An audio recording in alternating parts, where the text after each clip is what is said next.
Hi hello నమస్తే స్వాగతం అందరికీ. జోరుగా హుషారుగా ప్రస్తుతం నడుస్తున్నటువంటి ట్రెండ్ ఏంటి? Simon go back.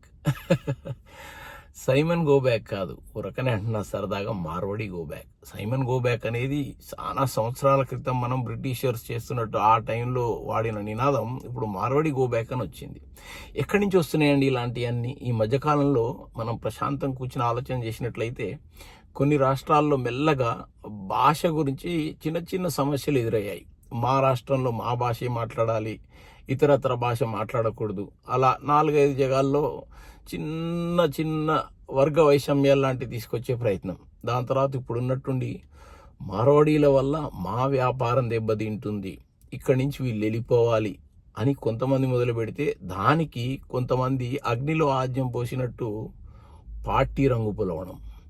ఈ ఎక్కడి నుంచి ఎక్కడికి వెళ్తున్నాయి, ఇవన్నీ ఎందుకు జరుగుతున్నాయి అనేది ఒక్కసారి కూలంకషంగా మనం కూర్చుని ఆలోచన చేస్తే, భారతదేశము గడిచిన కొన్ని సంవత్సరాల నుంచి ప్రపంచంలో అత్యంత అద్భుతంగా చెప్పుకోబడే అభివృద్ధి చెందిన దేశాలతోటి పోటాపోటీగా ఎదుగుతుంది.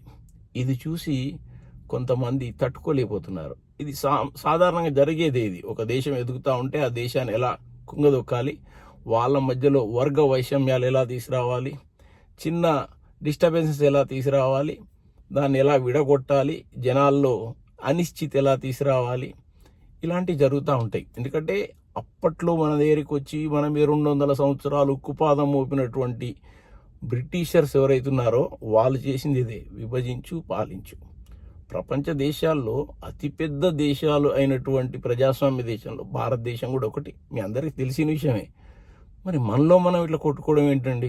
భాష పేరు మీద, కులం పేరు మీద, మతం పేరు మీద, ప్రాంతం పేరు మీద ఇలా మనం కొట్టుకుంటూ పోతే మనందరం విడిపోతాం, వాళ్ళందరూ సంతోషపడతారు. ఎవరో వేస్తున్న ఇలాంటి ఉచ్చుల్లో మనం పడకుండా మనందరం కలిసి అన్నదమ్ముల్లాగా, ఒక తల్లి బిడ్డల్లా కలిసి ఉండి అందరం కలిసి ఉంటే ముందుకు మన ప్రయాణం ప్రశాంతంగా సాగుతుంది. ఒకసారి ఆలోచిద్దామా? ఇది చాలా వినటానికి ఇబ్బందికరంగా ఉంటుంది. మనం పడుతున్నటువంటి ఈ మనోవ్యధని చూసి సంతోషపడే శత్రు దేశాలని కాదు, మన మధ్యలోనే కొంతమంది ఉన్నారు. వాళ్ళెవరికి ఆస్కారం మనం ఇవ్వకూడదండి.